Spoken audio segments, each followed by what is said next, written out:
إن الحمد لله نحمده ونستعينه ونستغفره ونعوذ بالله من شرور أنفسنا ومن سيئات أعمالنا من يهده الله فلا مضل له ومن يضلل فلا هادي له وأشهد أن لا إله إلا الله وحده لا شريك له وأشهد أن محمدا عبده ورسوله أما بعد فإن خير الحديث كتاب الله وخير الهدي هدي محمد صلى الله عليه وآله وسلم وشر الأمور محدثاتها وكل محدثة بدعة وكل بدعة ضلالة وكل ضلالة في النار.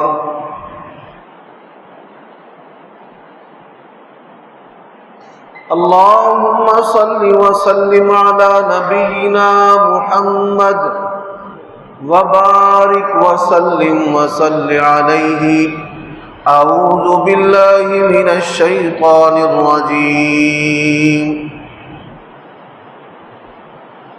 فمن هاجك فيه من بعد ما جاءك من العلم فقل تعالوا ندعو أبناءنا وأبناءكم ونساءنا ونساءكم وأنفسنا وأنفسكم ثم نبتهل فنجعل لعنة الله على الكاذبين.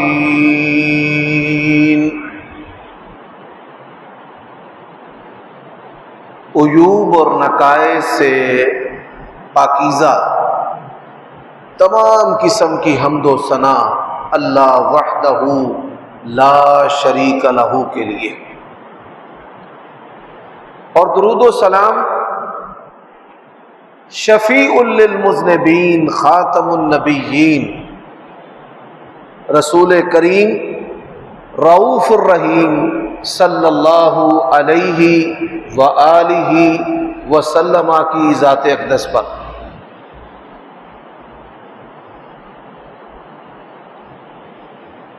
میں نے ابھی آپ کے سامنے جو آیت کریمہ تلاوت کی ہے یہ سورۃ آل عمران کی 61 نمبر آیت کریمہ ہے.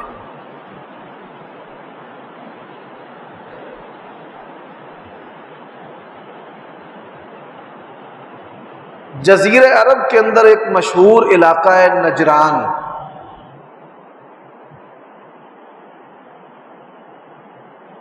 موجودہ دور میں یہ مملکت سعودیہ کے اندر ہے.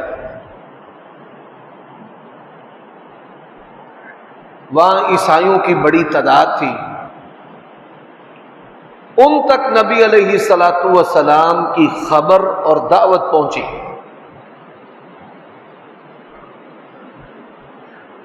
آپ صلی اللہ علیہ وآلہ وسلم اس وقت مدینہ منورہ تشریف لا چکے تھے.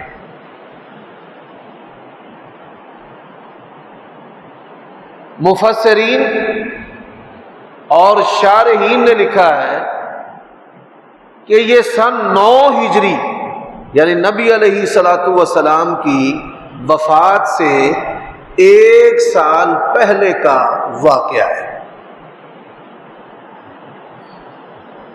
وہ رسول اللہ صلی اللہ علیہ وسلم کے پاس آئے.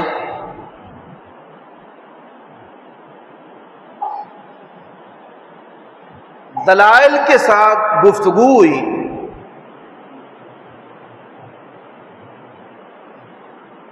جب ان پر یہ بات واضح ہو گئی کہ آپ حقیقتاً واقعتاً اللہ تعالیٰ کے سچے نبی رسول ہیں تو انہوں نے ہٹ درمی اختیار کی. یعنی حق جاننے کے باوجود انکار کرنا اور کفر پر جم جانا. تو اللہ تبارک و تعالی نے نبی علیہ الصلوۃ والسلام پر یہ آیت کریمہ نازل کی کہ اے میرے نبی ان سے کہیے کہ اگر تم سچے ہو اپنی اولادوں کو تم بھی لے آؤ ہم بھی لے آتے ہیں، اپنی عورتوں کو تم بھی لے آؤ ہم بھی لے آتے ہیں، اپنی جانوں اپنے بندوں کو اپنے ماننے والوں کو تم بھی لے آؤ ہم بھی لے آتے ہیں، ثم نبتہل پھر ہم مباہلہ کرتے ہیں۔ مباہلہ کیا ہے کہ اے اللہ جو ہم دونوں میں سے جھوٹا ہے اس پر اپنی لعنت برسا، نازل کر، اس کو پکڑ لے۔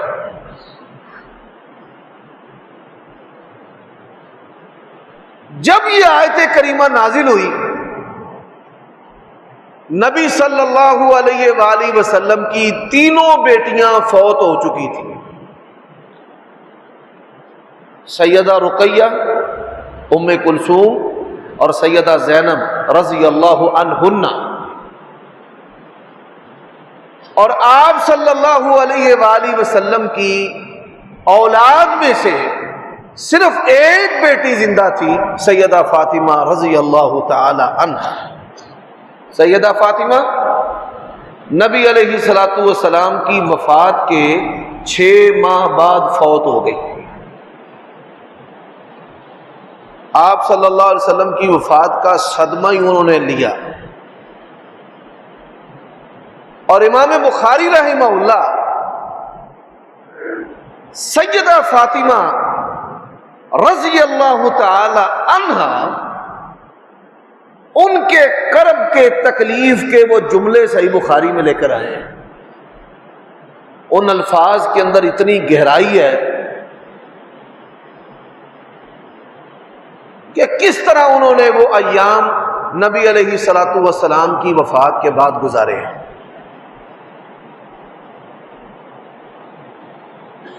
اس حدیث کے اندر جہاں نبی علیہ الصلوۃ والسلام کی بیٹی کی فضیلت ہے، آپ کے 2 نواسوں کی فضیلت ہے، آپ کے داماد حضرت علی رضی اللہ تعالیٰ عنہ کی فضیلت ہے، وہاں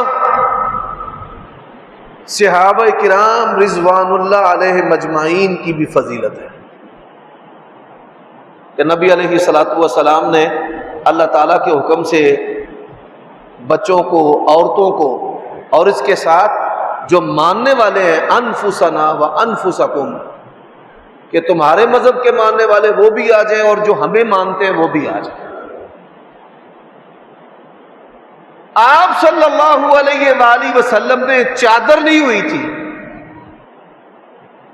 حسن و حسین آئے، رسول اللہ صلی اللہ علیہ وسلم نے ان کو چادر میں داخل کر لیا، بیٹی آئی اس کو بھی داخل کر لیا، اور جب داماد آیا تو آپ صلی اللہ علیہ وسلم نے حضرت علی کو بھی داخل کر لیا،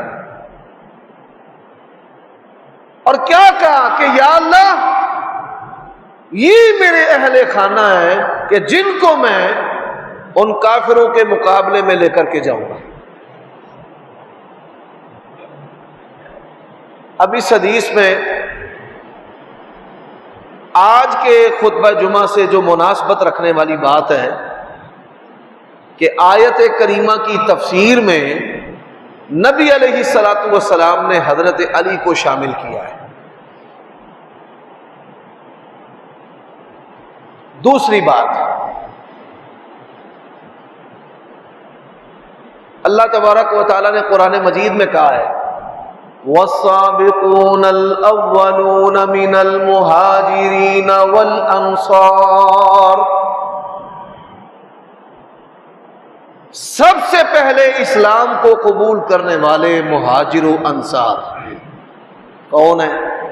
4 بندے، مردوں میں ابو بکر صدیق رضی اللہ تعالیٰ عنہ، عورتوں میں خدیجہ رضی اللہ تعالی عنہا، بچوں میں علی بن ابی طالب رضی اللہ تعالی عنہ، اور غلاموں میں زید بن حارثہ رضی اللہ تعالی عنہ۔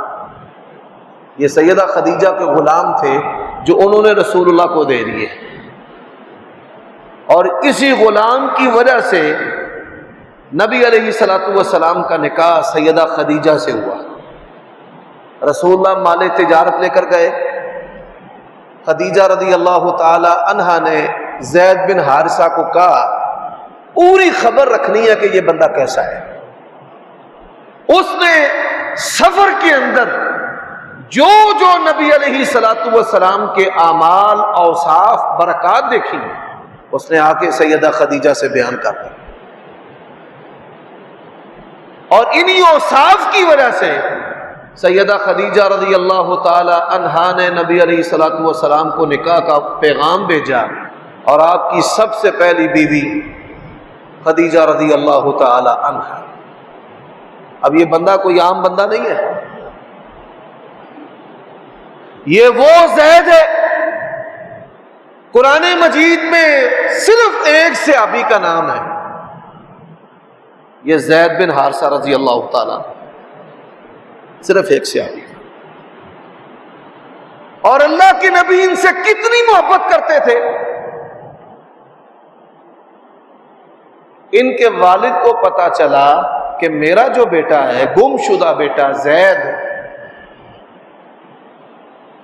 مکہ المکرمہ میں ایک شخص نے رسالت و نبوت کا دعویٰ کیا ہے، ان کے پاس ہے۔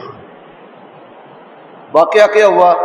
دو قبیلوں کی لڑائی ہوئی، انہوں نے زید کو پکڑا، بچے کو، اور دشمنی کرتے ہوئے جا کر بیچ دیا، اور وہ بکتا ہوا سیدہ خدیجہ کے پاس آ گیا۔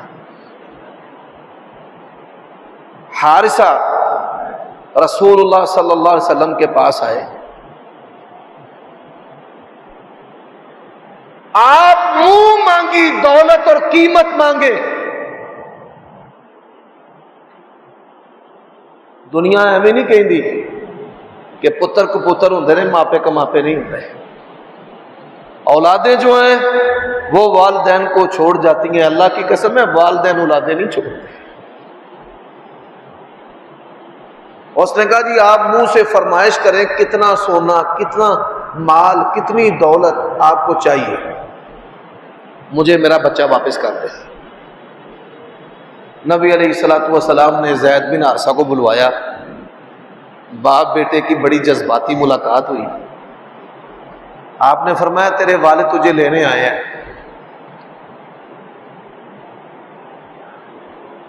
اور تیرے لیے انہوں نے کہا کہ منہ مانگی قیمت۔ زید اگر تو جانا چاہتا ہے نا، میں بغیر قیمت کے تجھے چھوڑ رہا ہوں، جا۔ اس کائنات میں اللہ کی قسم ہے بے مثل و بے مثال اگر کوئی شخصیت اور ہستی ہے وہ جناب محمد رسول اللہ صلی اللہ علیہ وسلم، اور میں بغیر قیمت کے جا۔ انہوں نے رونا شروع کر دیا، کہنے لگے یا رسول اللہ مجھے آزاد نہ کیجیے گا، مجھے اپنے باپ کی آزادی میں وہ لطف و مزہ نہیں ہے جو آپ کی غلامی میں لذت ہے، مجھے نہیں چھوڑنا۔ جب اس نے نبی علیہ السلام سے اس طرح محبت کا اظہار کیا، ہماری پنجابی زبان میں ہے محبت کا مول ڈال دینا، اللہ کے نبی نے بھی محبت کا مول ڈالا۔ آپ نے اس کا ہاتھ پکڑا، بیت اللہ کے اندر لے گئے، فرمایا لوگوں گواہ ہو جاؤ، یہ زید محمد رسول اللہ کا بیٹا ہے۔ آپ نے اس کو اپنا منہ بولا بیٹا بنا لیا۔ پھر ایک لمبا قصہ ہے جو اللہ تعالیٰ نے چاہا تو پھر کسی مجلس میں خطبہ یا درس میں بیان کریں گے۔ سر دست میں آپ کو یہ بتانا چاہتا ہوں کہ علی رضی اللہ تعالی عنہ ان افراد میں شامل ہیں کہ جن کو سب سے پہلے اسلام قبول کرنے کی فضیلت اور برتری حاصل ہے۔ نمبر 3، آپ صلی اللہ علیہ وآلہ وسلم نے اپنے جو داماد ہیں ان کا انتخاب خود کیا ہے.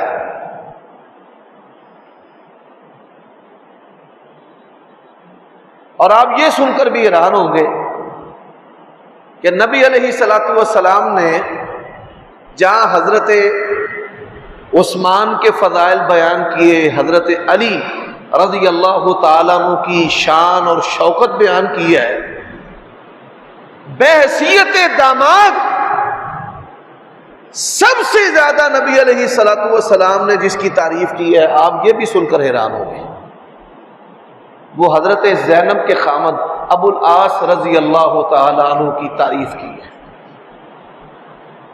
یہ جو احادیث میں آتا ہے کہ نبی علیہ الصلوۃ والسلام نے اپنے کندھوں پر حضرت علی کو اٹھایا، وہ یہ خلیفہ حضرت علی نہیں، وہ نبی علیہ السلام کے نواسے زینب کے بیٹے ابو العاص کے بیٹے علی تھے، آپ کے نواسے تھے جن کو نبی علیہ السلام نے اپنے کندھوں پر اٹھایا. یہ جو حدیث میں آتا ہے کہ نبی علیہ الصلوۃ والسلام ایک گڑیا کو، ایک بچی کو اٹھا کر صحابہ کو نماز پڑھاتے تھے، وہ گڑیا کون تھی؟ اس کا نام امامہ تھا، الف سے امامہ، الف پر پیش ڈال دیں. یہ امامہ کون تھی؟ یہ بھی نبی علیہ الصلوۃ والسلام کی نواسی حضرت زینب کی بیٹی تھی. اللہ کے نبی اتنی محبت کرتے تھے کہ فرض نماز میں آپ اس کو اٹھا کر نماز پڑھاتے.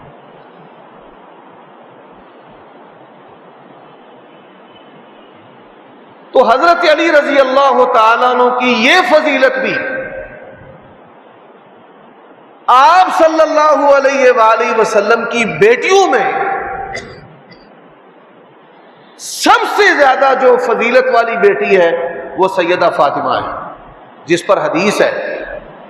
سیدہ عائشہ رضی اللہ تعالیٰ عنہ بیان کرتی ہیں کہ نبی علیہ الصلوۃ والسلام نے سیدہ فاطمہ رضی اللہ تعالی عنہا کے کان میں کوئی بات کہی کہ جس پر آپ ایک دفعہ مسکرائیں اور ایک دفعہ روئیں.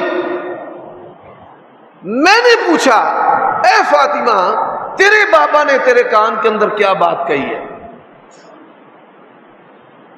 تو ایک بات تو کہی دنیا سے جانے کی. اس پر وہ رنجیدہ اور غمگین ہو گئی. اور دوسری بات آپ نے فرمایا، میری بیٹی فاطمہ، اللہ نے تجھے پوری دنیا کی عورتوں کا جنت میں سردار بنایا.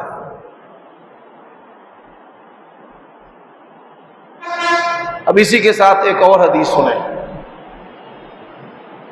فرمایا، سیدہ شباب اہل الجنہ، جنت کے جوانوں کے جو سردار ہیں وہ کون ہیں؟ حسن و حسین. حسن و حسین سردار ہیں، لیکن فرمایا وَأَبُوهُمَا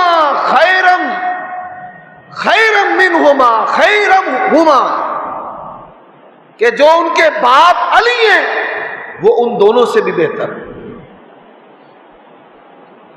اب اسی کے ساتھ ایک اور حدیث ہے جو آپ نے سنی ہے کہ احد پہاڑ پر نبی صلی اللہ علیہ وآلہ وسلم گئے تو آپ نے فرمایا کہ تجھ پر اللہ کا نبی، صدیق اور 2 شہید ہیں. یہ واقعہ کئی دفعہ رونما ہوا ہے. آپ صلی اللہ علیہ وآلہ وسلم نے احد پہاڑ کے بارے میں کیا کہا ہے؟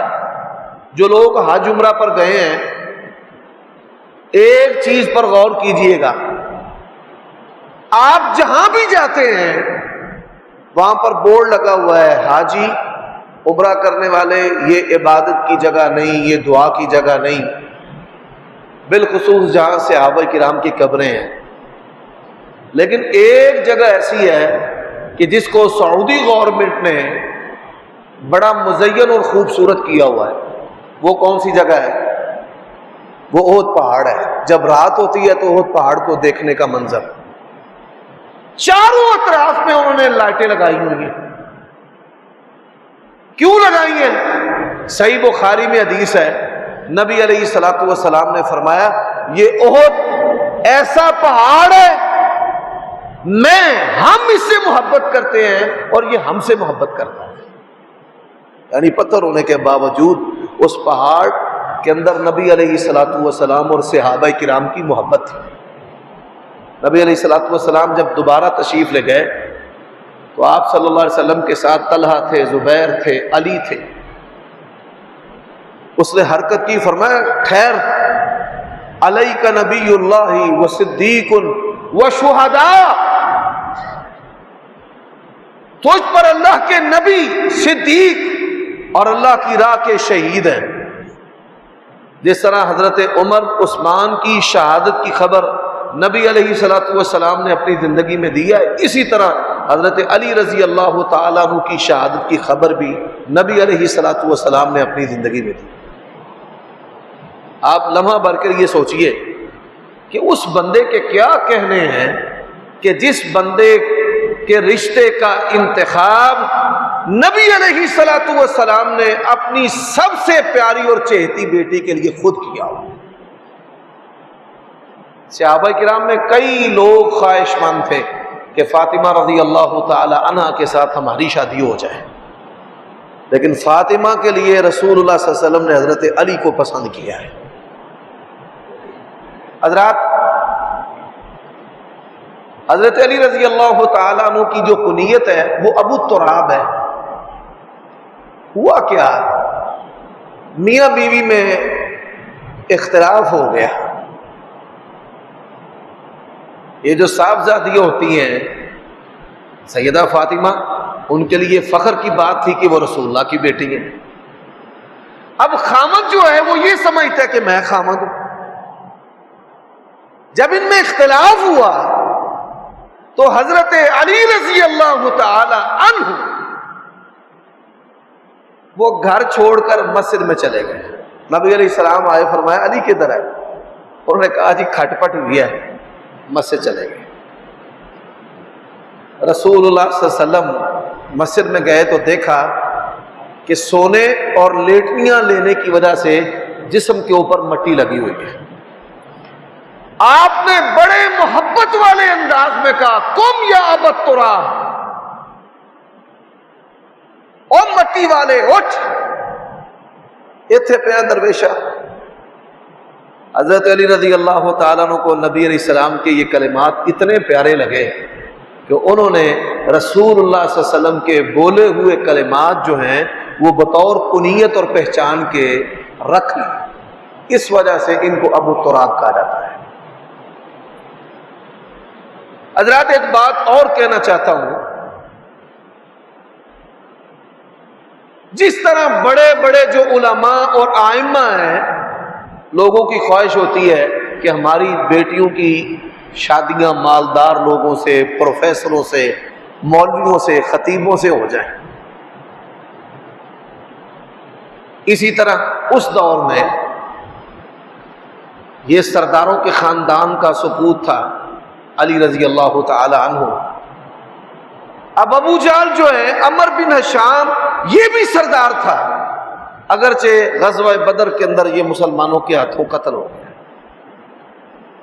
اس کے خاندان میں سب سے پہلے جو اسلام آیا ہے نا وہ عورتوں کے اندر آیا ہے، اور سب سے آخر مسلمان ہونے والوں میں اکرمہ رضی اللہ تعالی عنہ جو عمر بن ہشام ابو جہل کے بیٹے تھے وہ شامل.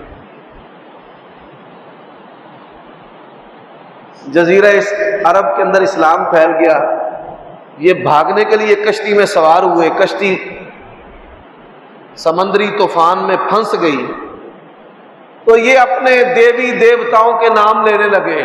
ملا نے کہا اتھے بابے نہیں کام آؤندے، دیوی دیوتا یہاں پر نہیں چلنے، صرف اللہ کو پکارو. کہتے ہیں کلیجے پر سٹ لگی. اگر مشکل حالات میں صرف اللہ کام آتا ہے تو پھر رسول اللہ سچے ہیں کہ وہ دو دنیا کا. حضرات سوچئے، آج مخلوق کو پکارتی ہے.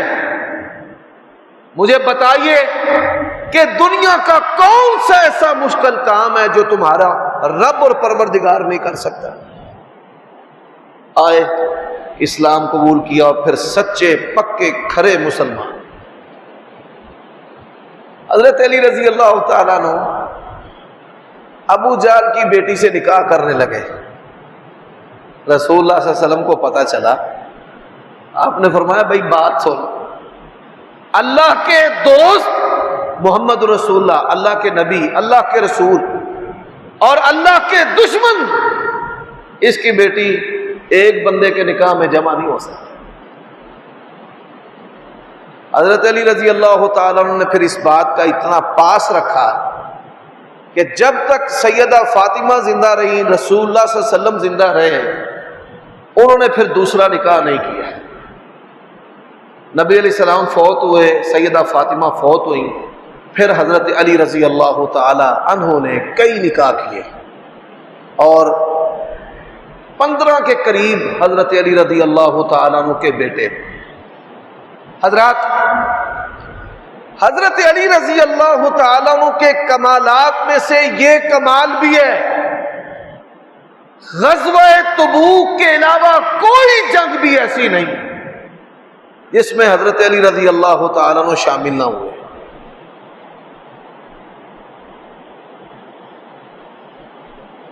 تمام جنگوں میں، غزوہ تبوک میں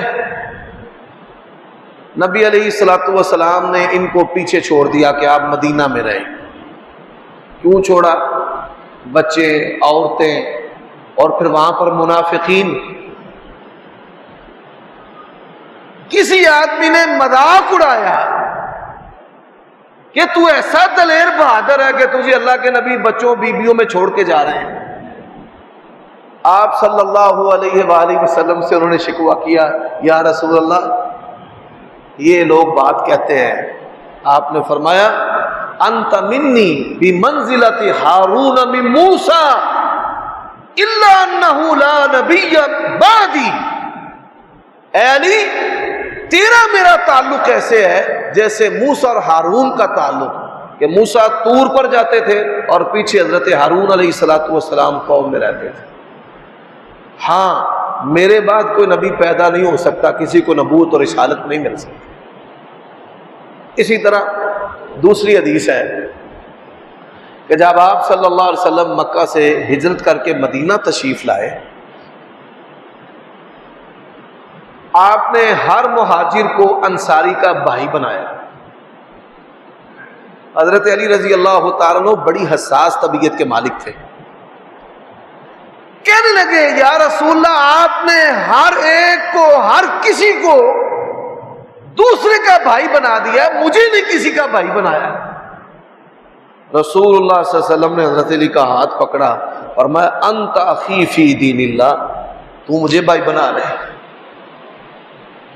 تیری ضرورتیں، تیرے رہنے سہنے کا، تیرے کھانے پینے کا انتظام میں محمد رسول اللہ صلی اللہ علیہ وسلم کے ذمہ ہے۔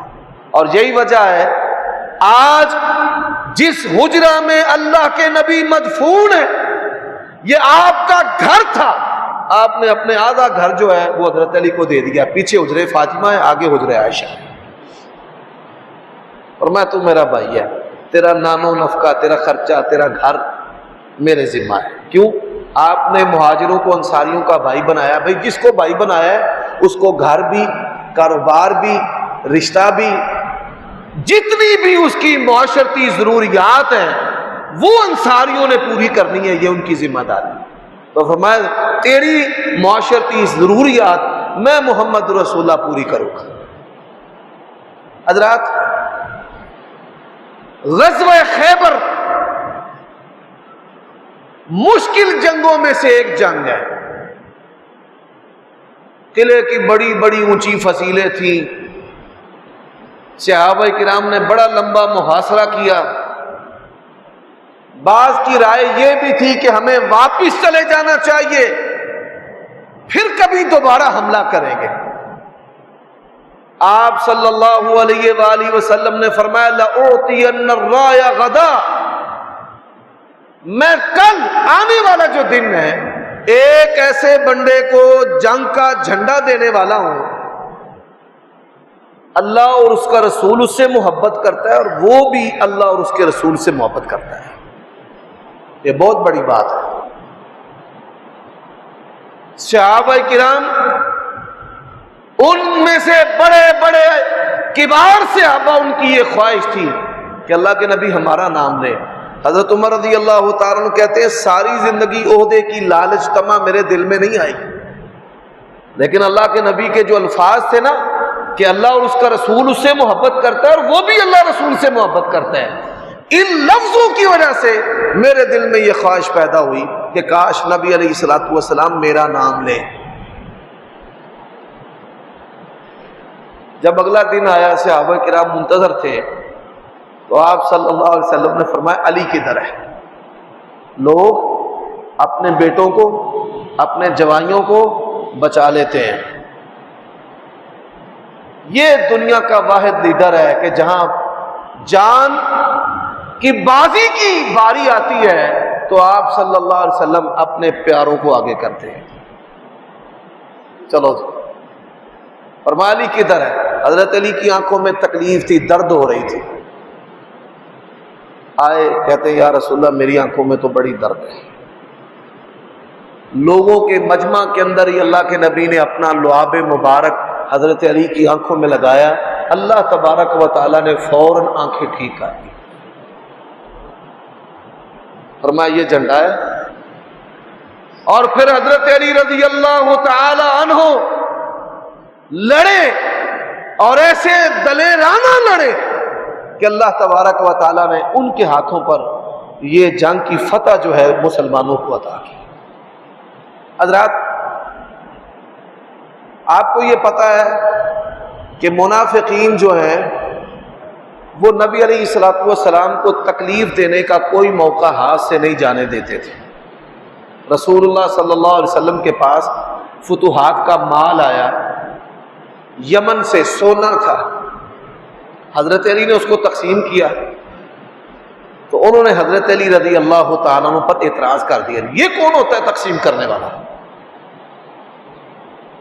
نبی علیہ الصلوۃ والسلام غدیر قوم پر فرمایا کیا میں تمہاری جانوں کا تم سے بڑھ کر حقدار نہیں ہوں؟ النبی اولی بالمؤمنین من انفسہم.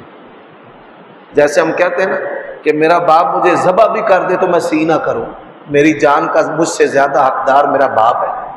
اور یہ بات جذباتی بات نہیں ہے، آپ یہ سن کر حیران ہوں گے. دنیا کے اندر واحد ایک رشتہ ہے جس کو قتل کے بدلے میں قتل نہیں کیا جائے گا، صرف ایک رشتہ ہے. بھائی بھائی کو قتل کرے گردن، کوئی دوسرے کو قتل کرے گردن، لیکن اگر باپ اس سے بیٹے کا قتل ہو جائے تو بیٹے کے بدلے میں باپ کو قتل نہیں کیا. اللہ تعالیٰ نے اتنا حق رکھا ہے. لوگ سمجھتے نہیں ہیں، نادان ہے. تو فرمایا کیا میں تم سب سے بڑھ کر تمہاری جانوں کا حقدار نہیں ہوں؟ جی ہاں یا رسول اللہ. فرمایا پھر یہ بات یاد رکھ لو، جو مجھے دوست رکھتا ہے من کنت مولا، جس کا میں دوست ہوں اس کا علی دوست ہے. من کنت مولا فہذا علی مولا، جس کا میں مولا ہوں اس کا علی مولا ہے. اس کا یہ مطلب و معنی نہیں ہے کہ میرے بعد خلیفہ بلا فصل مولا علی ہے، یہ لوگوں نے خود سے بات بنا لی. اب آخر میں جو باتیں کہنا چاہتا ہوں، نبی علیہ الصلوۃ والسلام نے حضرت علی سے کیا کہا؟ آپ صلی اللہ علیہ وآلہ وسلم نے سیدنا علی سے کہ علی جو ہے ان سے محبت رکھنے والا مومن ہے اور ان سے بغض رکھنے والا جو ہے وہ منافق ہے. حضرت علی سے محبت یہ ایمان ہے اور ان سے بغض رکھنا یہ نفاق ہے. اور یہ بات بھی کہ دو جماعتیں حضرت علی کے بارے میں گمراہ ہوں گی، ایک جو ان کی محبت میں غلوف کریں گے اور ایک ان کی مذمت میں، ان سے دشمنی میں. اب جو لوگ محبت میں غلوف کرنے والے ہیں وہ کون ہیں؟ جو کہتے ہیں حضرت علی نعوذ باللہ اللہ ہے، علی نے زمین و آسمان کو پیدا کیا ہے، علی کا پہلا نمبر ہے۔ دما دم مست کلندر، اور بھائی کلندر کی باتیں دین نہیں ہیں، یہ کلندر کی بات کو دین بنانے والوں نے غلو کیا ہے کہ علی کا پہلا نمبر ہے۔ پہلا نمبر ابو بکر صدیق کا ہے۔ تو یہ وہ لوگ ہیں جنہوں نے حضرت علی کے بارے میں غلو اختیار کیا اور گمراہ ہو گئے، آصف الوی جیسے ظالم اور زندیق لوگ۔ اور کچھ لوگ ایسے ہیں جو لوگ عمان گئے ہیں، یہ عمان جو ملک ہے، بادشاہ سلطنت عمان، اس کے اندر عباسی رہتے ہیں، یہ جتنے بھی عباسی ہیں یہ حضرت علی کے بارے میں اپنے سینوں میں انتہائی بغض رکھتے ہیں۔ دو ملک ہیں، ایران جو محبت میں غلو کرنے والا ہے، عراق جو محبت میں غلو کرنے والا ہے، اور جو عباسی ہے عمان کے رہائشی، اس کا بادشاہ، اس کا عقیدہ کیا ہے؟ نعوذ باللہ حضرت علی کافر ہے۔ آپ یہ سن کر حیران ہوں گے، دنیا کے اندر لاکھوں کی تعداد میں یہ لوگ عقیدہ رکھتے ہیں، اور ہمارے پاکستان کے اندر ایسے ظالم بھی موجود ہیں۔ ایک طرف کتاب خلافت و ملوکیت لکھی گئی، یہ بھی افراط و تفریط سے ہٹی ہوئی ہے، اور پھر اس کتاب کے جواب میں کچھ لوگ ایسے میدان میں آئے جنہوں نے سیدنا علی رضی اللہ تعالیٰ عنہ کی دیدہ دلیری سے گستاخیاں کی، اور یہ کہا کہ نعوذ باللہ وہ اقتدار کے حریص تھے۔ حضرات، نبی علیہ السلام کے چچا عباس رضی اللہ تعالیٰ عنہ بڑے دنا آدمی تھے۔ حضرت علی کو کہتے ہیں مجھے اللہ کے نبی کی موت نظر آ رہی ہے، جو ان کے جسم پر کرب گزر رہا ہے، بدلتے ہوئے رنگ، مجھے لگ رہا ہے کہ یہ دنیا سے جانے والے ہیں، تو چلو اللہ کے نبی کے پاس چلتے ہیں، اپنے حق میں خلافت حکومت کے بارے میں کوئی چیز لکھوا لیتے ہیں تاکہ کوئی رولا ہی نہ پڑے۔ حضرت علی رضی اللہ تعالیٰ عنہ کیا کہنے لگے؟ میں نے حکومت، سیادت و قیادت اور کرسی لکھوانے کے لیے اللہ کے نبی کے پاس نہیں جاتا۔ کیسی باتیں کرتے ہو؟ اللہ کی قسم ہے یہ وہ عظیم ہستیاں ہیں، با کمال لوگ ہیں جو نبی جیسے ہیں، جو کرسی چاہتے ہی نہیں تھے۔ اور کئی لوگ ایسے بھی ہیں جو کہتے ہیں حضرت علی رضی اللہ تعالیٰ عنہ کی دور خلافت میں 1 انچ بھی زمین فتح نہیں ہوئی تھی۔ وہ نکمو، جب خارجی، بیرونی اور اندرونی فتنے ہوں تو ملک کو بچانا، ریاست کو بچانا، یہ فتح سے بھی بڑا کمال ہے۔ لوگ رحیل شریف کو کیوں یاد کرتے ہیں؟ کیوں؟ اس کا وجہ، سبب کیا ہے؟ سبب یہ ہے کہ اس نے ملک کو کٹھن حالات سے باہر نکالا۔ نواز شریف حاکم تھا، وہ جرنیل تھا، امریکہ توڑنا چاہتا تھا، پروکسی وار، انڈیا بھی، ایران بھی، افغانستان بھی، اور پھر 5th جنریشن وار کہ پاکستان، لاکھوں لوگ جو ہیں وہ فوج کے ملک کے خلاف ہو چکے تھے کہ ٹوٹنا چاہیے۔ اعوذ باللہ ان اکون من الجاہلین۔ اللہ ہمیں محفوظ رکھے۔ اپنے وطن سے محبت یہ اسلام ہے، اس کی خیر خواہی اسلام ہے، اس کے اداروں کی عزت کرنا اسلام ہے، اور اس سے کھلواڑ کرنا یہ کافروں کا ایجنڈا ہے جو سوشل میڈیا کے ذریعہ ہمارے دل و دماغ کے اندر ڈالتے ہیں۔